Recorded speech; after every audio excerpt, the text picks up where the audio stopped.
So this is Peter Talks Vinyl. I am just mentioning the greatness of Stevie Wonder. I could literally hold probably 7 or 8 at least different Stevie Wonder records and make the same gushing admission of why you have to own them, why they're so important to me, why they're brilliant. And I really mean that. Stevie Wonder is one of the most important artists in the world, as you all know, sold over 100 million records, all these accolades. But people very often get so caught up in a lot of the singles that they don't really talk about the records in the way they should. And very often they kind of focus on a few records, this being one of them. But we often, I was almost going to take Songs in the Key of Life or Inner Visions, but I'm going to start with talking about Talking Book. I know I'm going to do more on Stevie, so I'm going to preface that. But I want to talk about this record. This record came out when I was 1 year old or so. I think it's 72. It was something that I grew up listening to, so it's really in my DNA. Everyone knows, I mean, the big songs, you know, on this are You Are the Sunshine of My Life, and of course the master class as Superstition, which has one of the most low-down grooves ever laid to music, or laid to tape, if you will. That being said, this whole album is a revelation. This album and the album before, Music of My Mind, were really Stevie's, spreading his wings. This record, though, was really him making a stance against Berry Gordy and saying, I'm not going to be singing a lot of the songs I was singing or going for that style. I'm going to be writing music from my heart, and I'm putting it out and pressing records, and you're going to put them out or I'm going to leave.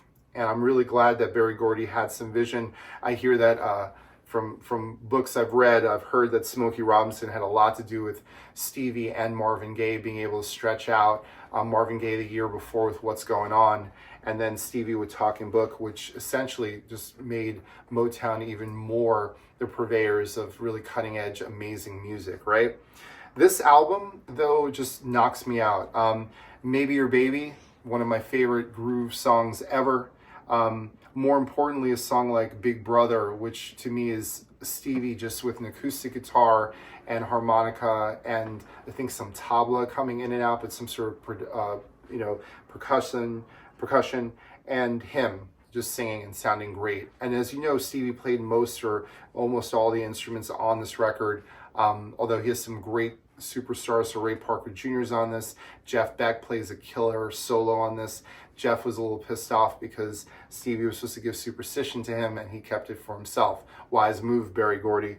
But this record was just like a revelation to me. I loved the picture of Stevie as a little boy. I used to open up this gatefold cover and just stare at Stevie's shadowy image and look at the song titles and listen to the lyrics. Unfortunately, the original pressing does not have a lyric sheet or anything, so I really had to copy down lyrics, or I'd look on the back and I'd try to read the lyrics that were there, but some of them actually are wrong.